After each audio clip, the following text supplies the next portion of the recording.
Gravando. Bom dia, boa tarde, boa noite. Sejam muito bem-vindos e bem-vindas, né, a mais uma aula de história. Hoje a gente vai falar de movimentos sociais no século XIX, beleza? E quando a gente fala de movimentos sociais no século XIX, turma, a gente fala, tá aí, né, o rostinho aí dessas crianças, de alguns homens, e com certeza tem algumas meninas aí, não tenho dúvida disso aí. A minha pergunta é, que movimento social é esse que está por trás? Que movimento é que explode no século XIX, por essa foto aí? Que grupo social é esse? É burguês? É nobre? É camponês? É o quê? Proletário. Os proletários, os operários. E aí, né, movimento operário hoje, quando você fala movimento operário, você fala, mano, marxista, velho. Marxista, Fidel Castro, Cuba, Coreia do Norte, vai pra Cuba, Venezuela! Calma. Calma. Tá? Tirar eles aqui. O movimento operário é muito antes do marxismo, é muito antes de Cuba, Coreia do Norte, União Soviética, Stalin, Lenin, toda aquela bagaça. Certo? Todos esses movimentos. Beleza? O movimento operário, turminha, qual que é o contexto, o contexto que ele surge? Bem, nem preciso, acho que, aprofundar muito, né, sobre as péssimas condições de trabalho em que essas pessoas elas eram colocadas. O Vitor está entrando agora, vou só informá-lo que está tudo bem. Deixa eu ver. Fala, Vitor. Tudo bem? Deixa eu falar. Você acabou de entrar, só querendo dizer que eu acabei de começar a aula, que a gente estava conversando, trocando ideias sobre corona, sobre essas coisas, então comecei agora, explicar o movimento operário agora. Esse é o tema da aula de hoje, falar dos movimentos operários do século XIX, tá bom? Então, chegou em tempo. Atrasado, mas em tempo. Ah, meu Deus, o meu pendrive está saindo toda hora aqui. Pronto, agora fica. Principalmente para as mulheres e para as crianças, gente, porque recebiam os menores salários. Então, você tinha um salário para homem, para mulher e para criança. 12, 10, 11 anos. Imagina lá os criativos que você vê aqui na escola, do 6º ano, até 7º ano, tudo trabalhador. Tudo. Nossa, mas professor, mas por que usava as crianças? Para limpar as engrenagens. Colocavam eles nos canos, nas tubulações, eles eram pequenos, eles conseguiam limpar. É isso mesmo. A mãozinha pequena, ele conseguia limpar as engrenagens, as pequenas engrenagens. Então, se utilizava da mão de obra infantil. A mulher, grávida ou não, se tiver grávida, não vai trabalhar hoje, não recebe o dinheiro do dia. Enfim, e os homens, trabalho extremamente pesado, né? Então, surge então, o movimento operário dessas péssimas condições, dos baixos salários, do alto preço do aluguel. Se você ler um pouco sobre Manchester e Liverpool, essas cidades industriais na Inglaterra, é absurdo. As regiões, desenhos, imagens dos locais, das vilas dos operários, é terrível. Filme de terror. Tá? E aí o primeiro movimento que nós vimos, quando a gente falou de primeira revolução industrial, foi o movimento ludista. Né? Se você não lembra, o movimento ludista é a galera que quebrava as máquinas. Porque as máquinas estavam substituindo a mão de obra humana, logo gerando desemprego. Então, a culpa são das máquinas por gerar o desemprego. Então, o movimento ludista, ele tem um quê de revolucionário, daqui a pouco a gente faz a crítica, mas tem um quê de revolucionário porque está quebrando uma máquina, né? Está quebrando uma propriedade privada de alguém, mas está quebrando uma máquina que gerou o desemprego. Então, tem sim o seu quê revolucionário, na interpretação de alguns, tem o seu papel revolucionário sim, o movimento ludista. Mas não adiantava só quebrar máquinas, certo? Os operários começaram a perceber que é fundamental a gente se organizar politicamente.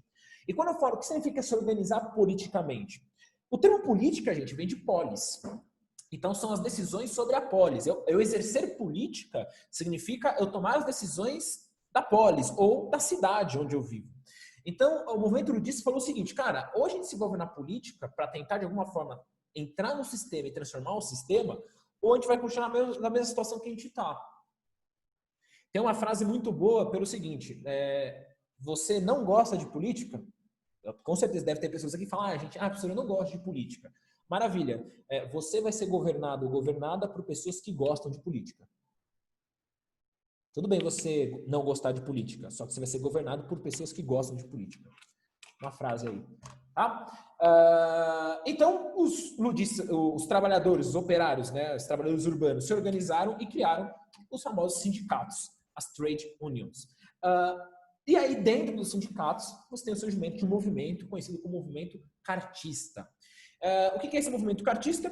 O movimento cartista foi uma carta com uma assinatura de mais de 1 milhão de pessoas que tinham reivindicações para oferecer ao parlamento. O parlamento era a grande força, né, da Inglaterra, a força legislativa, executiva, enfim. Então, mandava essa carta para os deputados, para os parlamentares, debaterem e criarem leis de proteção à vida do operário, ao trabalho das fábricas.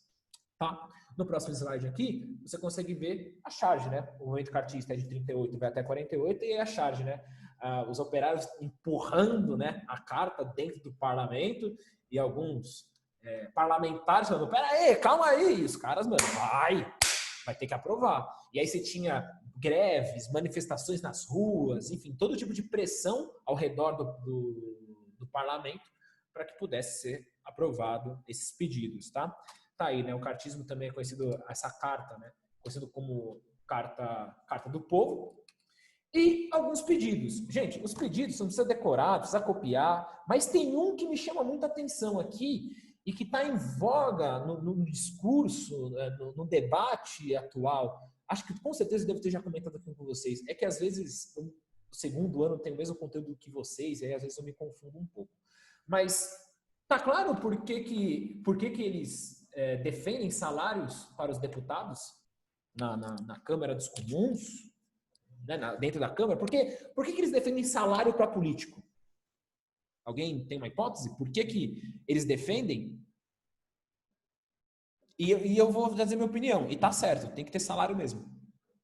Não é nem minha opinião, é fundamental o político ter salário. Fundamental.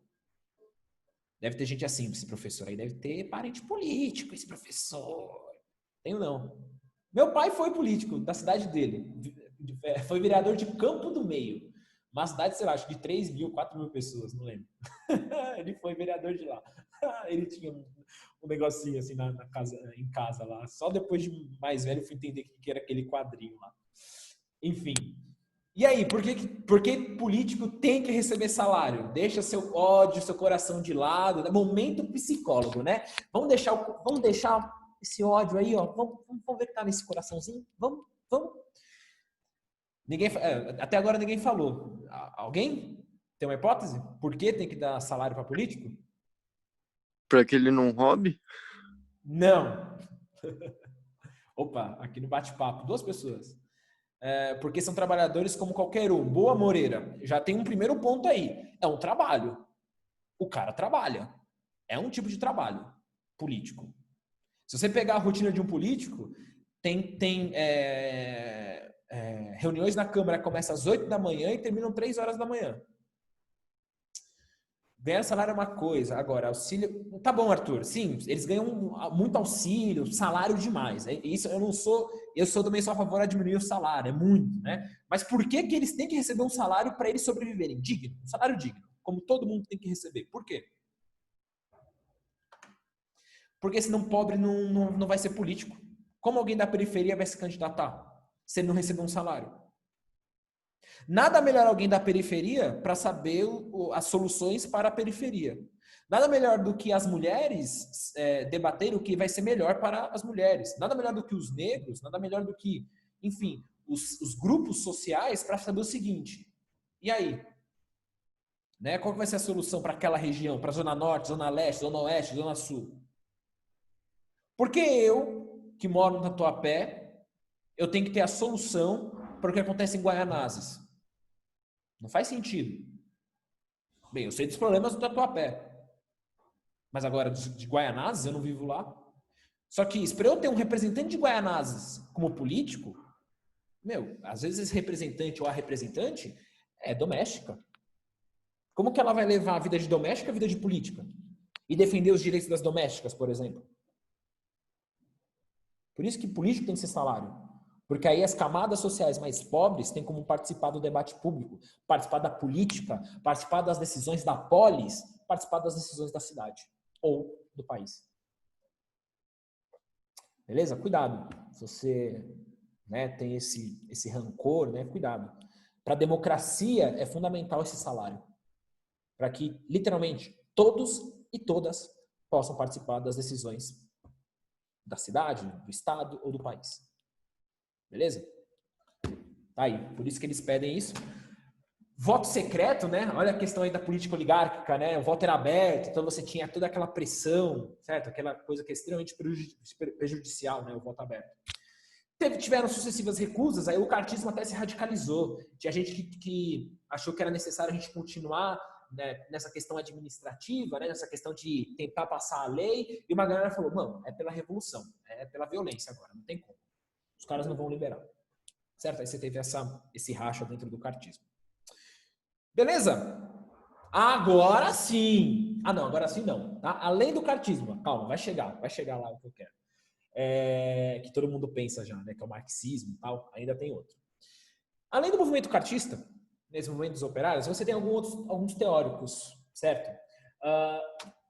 Alguns tipos de socialismos. Não tem só o socialismo. O socialismo não é uma coisa só, a teoria socialista. Você tem o socialismo utópico, tem o socialismo marxista, tem o socialismo cristão. Você tem vários tipos de socialismos, tá? Já para começar a desmistificar certas coisas. Aqui você tem os socialistas utópicos, né? Você tem aí o Robert Owen, Saint-Simon e o Fourier, tá? O que acontece no socialismo utópico? Já começa o seguinte, quem são esses homens? Esses homens lutam por uma justiça social, só que o que acontece? Esses homens não pertencem à classe operária. Esses homens, eles pertencem a uma aristocracia, são homens de elite, mas que entendem os problemas, eles enxergam o problema das fábricas, dessas péssimas condições de trabalho, e falam o seguinte, a gente tem que lutar por uma justiça social. Mas não só uma diminuição da desigualdade, mas também eles pensam numa questão de criatividade, de que a pessoa, o trabalhador, ele não pode se transformar numa máquina. Ele tem que ser um ser que ele possa, dentro do trabalho, desenvolver toda a sua criatividade, todo o seu potencial dentro do trabalho. Então, o trabalho não pode ser algo ruim, tem que ser um local bom, confortável, porque aí ele consegue produzir. Aí você... Eita, desculpa. Saí aqui. Voltei. Aí ele consegue produzir. Aí você fala, pô, professor, mas essa lógica funciona? Se alguém quiser fazer isso agora, entra no Google e entra lá, imagens, escritório da Google. No escritório do Google, cara, tem mesa de sinuca, tem videogame, tem mesa de ping-pong, tem, sei lá, tem cerveja lá para você tomar 24 horas, tem não sei o quê. Tem um ambiente... já vi, professor. Oi? Eu já vi, professor, é muito da hora. Então, muito louco. Falar, nossa, eu não quero trabalhar ali, eu quero morar ali, né? Você fala, mano, mó da hora. Na Uber também tem, eu tinha um amigo que trabalhava na Uber e tinha mesa de ping-pong, PS4, eles jogavam lá, né? Você tinha que fazer o trampo, mas tem tempo de jogar um PS4 lá, você joga um PS4, entendeu? Então, um local em que você consiga se sentir confortável, se sentir em casa, né? Sentir um melhor ambiente, porque aí você desenvolve melhor, você produz mais. Essa é a lógica, não só diminuir a desigualdade, tem no salário, mas também um ambiente muito mais agradável de trabalho. Certo? Bem, vai lá, né? O primeiro deles, o Robert Owen, proprietário de fábrica lá de algodão na Escócia, ele, assim, diminuiu a jornada de trabalho. As crianças iam para a escola. As mulheres, você teve uma preocupação com elas também, porque é um corpo diferente do que é o do homem. Enfim, teve muitas melhorias. Ofereceu o que hoje seria essencial, né, que é os direitos trabalhistas, o Owen já aplicou ali na sua fábrica de algodão na Escócia. Um outro socialista utópico é o Saint-Simon, que ele aqui vai numa pegada muito próxima da segunda Revolução Industrial, e quando a gente entrar em segunda Revolução Industrial, eu vou comentar com vocês isso. Eu não sei se tem aqui, né, que primeira vez que eu dou aula por terceiro ano, não sei se tem um capítulo que fala sobre a segunda Revolução Industrial. Mas a segunda Revolução Industrial, turminha, ela vai ter como característica o que eu chamo de... Eu não, né? Mas o que chamam de cientificismo ou tecnicismo. O que significa isso, né? O cientificismo ou o tecnicismo? Significa que a resposta para tudo, está na ciência e na tecnologia. Eles que vão levar a humanidade ao progresso. É a ciência e a tecnologia que levará a humanidade ao progresso. Então, eles acreditam, o Saint-Simon ele acredita que se eu utilizar a fábrica, se eu tiver um olhar para a fábrica científico e tecnológico, eu garanto o progresso e garanto qualidade de vida. Porque eu realmente quantificar tudo. Tipo, o ser humano ali não consegue trabalhar 12 horas por dia, então eu preciso reduzir, por quê? Cálculo matemático, cálculo científico, tecnicista. Toda a resposta virá da ciência, toda a resposta virá da técnica. Tudo. Tá? Não é à toa que ele é contra o governo de massas, né? Com medo ainda daquela questão do jacobinismo, né? Esse fantasma do medo de cortarem a cabeça, né? Do terror vermelho, lá da Revolução Francesa mesmo, tá? A gente já estudou. E por último, e que eu acho o mais polêmico, pelos padrões sociais que nós temos, pela visão que ele teve, muito diferente. Ele diz o seguinte, é o Charles Fourier. Ele fala que o ser humano ele não sacia as suas necessidades naturais. Então, o ser humano ele tem que saciar as suas necessidades. Muito próximo, de novo, aquela questão do Robert Owen e tal, né? De você ter um bom ambiente de trabalho. Mas não só isso. O Charles Fourier, ele tem uma teoria de criar os falansterios, né? Ele chama isso de falansterios. Agora me fugiu o nome, mas é mais ou menos isso. E que diz o seguinte, ele fala que você vai trabalhar naquilo que você gosta. Tá? Você vai trabalhar naquilo que você gosta. Por quê? Você trabalhando naquilo que você gosta, você vai ficar feliz e você vai ter um bom rendimento naquilo. Só que o Fourier ele fala o seguinte, a gente tem que só tomar cuidado de que se você faz uma coisa que você gosta de maneira repetida, você cansa.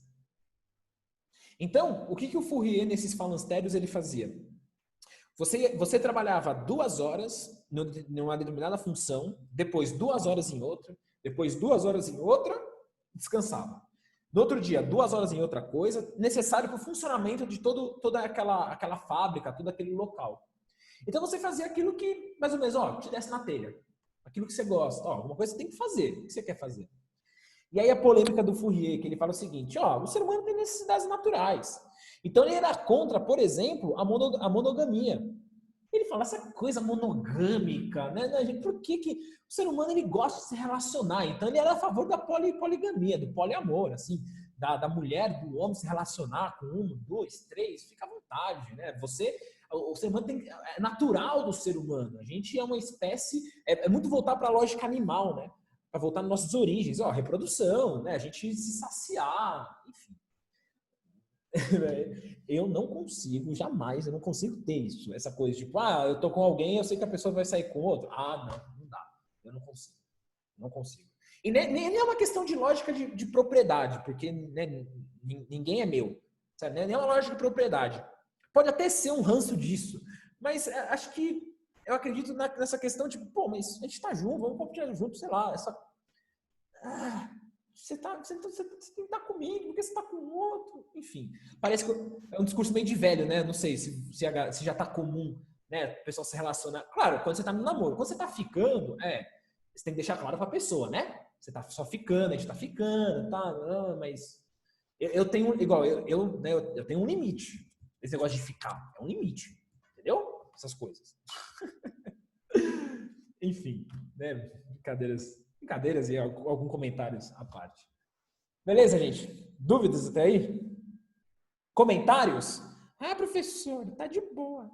Não, é só meu, professor. Ele é só meu ou ela é só minha. Tá bom. Cuidado. Sem noção de propriedade, turminha. Mas respeitem os acordos. Você faz com seu parceiro e sua parceira. E é sério. Respeitem os acordos. Né? Eu já entrei num relacionamento aberto, por exemplo, e não foi bom. Eu não gostei. Mas, tipo, não fiquei pé da vida, bravo. Não. Mas falei, não gostei. Né? Mas o acordo já tinha sido feito. Aí, beleza. O importante é isso, cartas na mesa.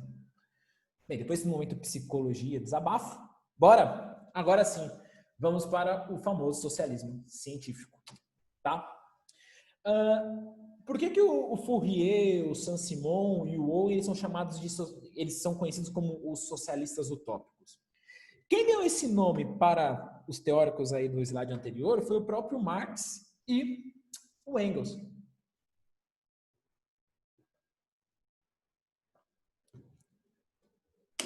Marx e Engels, né? O Marx é muito mais famoso, né, pelas suas obras, mas junto com o Engels, que contribui muito, eles deram o nome de socialistas utópicos. Tipo, mano, isso aí é uma utopia, né? Utopia é um lugar que não existe, é um local que seria algo imaginário, né? A gente jamais vai chegar nisso.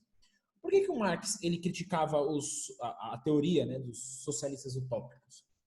Pelo seguinte, na verdade ele critica tanto os socialistas utópicos quanto também os ludistas. Bem, ele critica os ludistas porque ele fala o seguinte, o problema é máquina. Então, para o Marx, os ludistas, eles não são revolucionários. Porque ele fala, o problema não são as máquinas. Você acha que você contra tecnologia? O Marx falando isso. Você acha que você contra tecnologia? Jamais. O problema não é a tecnologia. E para os utópicos, ele fala o seguinte, olha, muito bonito assim, né? Vocês, né? O Owen, o Fourier aí, tal, querendo criar locais, né? Em que a pessoa exerce a criatividade, mas assim, não resolve o problema do sistema. Ele fala, o capitalismo, ele não é possível ele ser reformado. Não é possível. E a mudança, a transformação do capitalismo não pode vir de um indivíduo. E aí uma crítica aos utópicos. Né? Não vai vir do dono da fábrica ou dono do falanstério, seja ele com as melhores intenções. Vai continuar com um problema. E que problema é esse que ele fala? É um problema.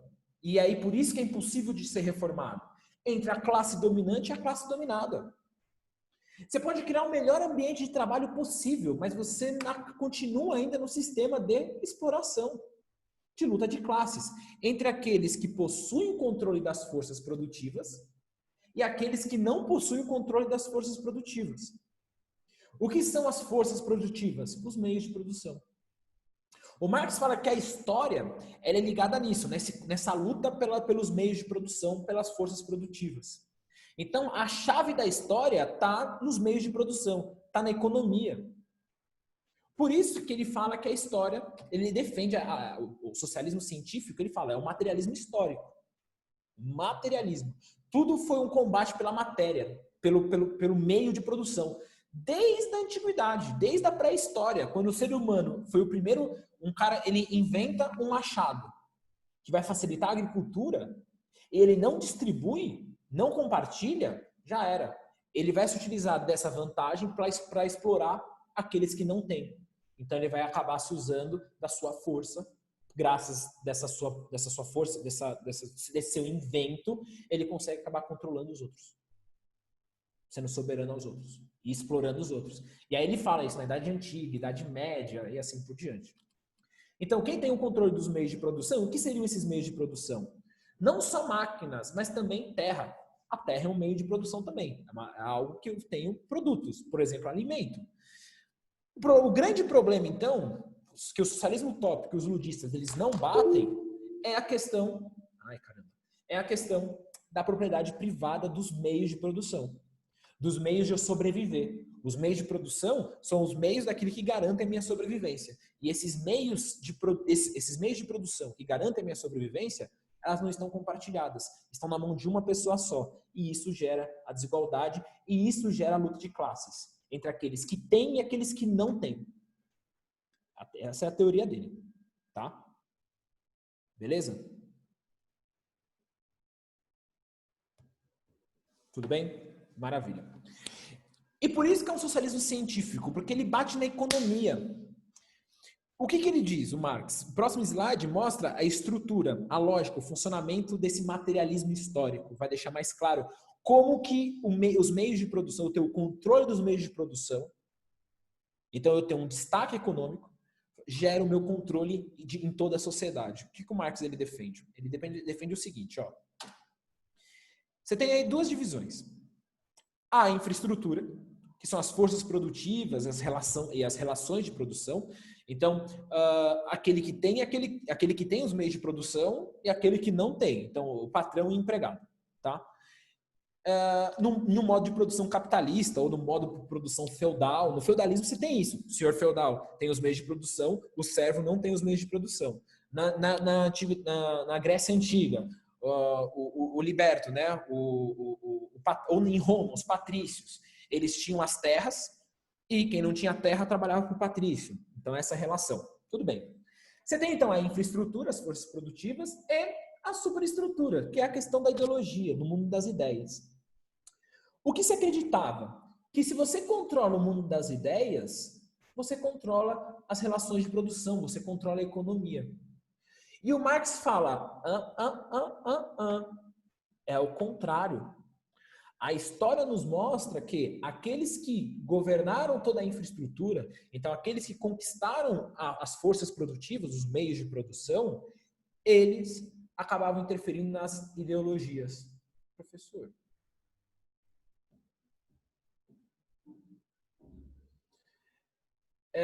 Arthur, a partir em agosto, vai ter uma data específica para vocês, tudo bem? Relaxa.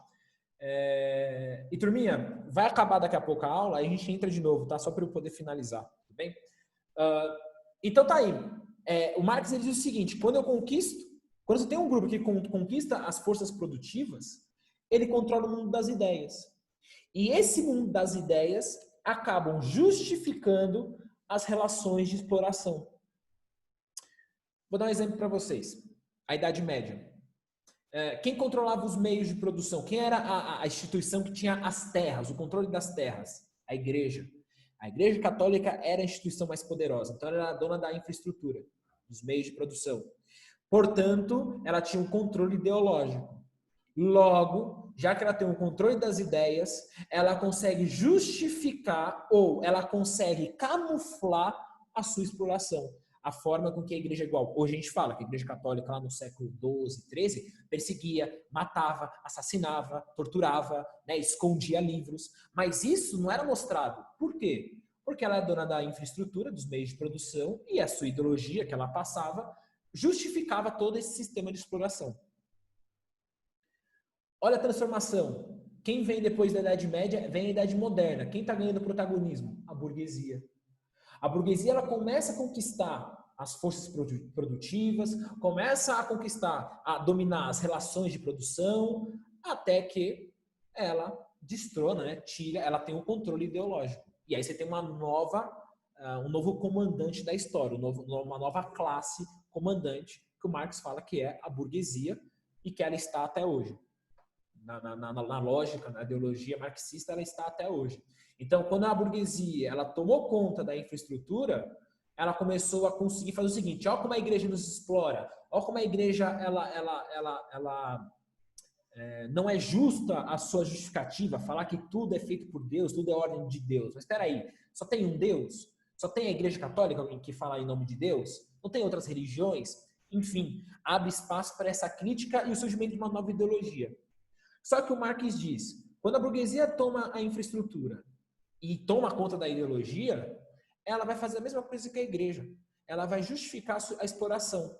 Então, ela vai criar mecanismos, a burguesia, ela vai criar mecanismos para que o proletariado ou operariado não enxergue que ele está sendo explorado. Quais são essas formas que a burguesia usa? É a mais-valia e o fetichismo.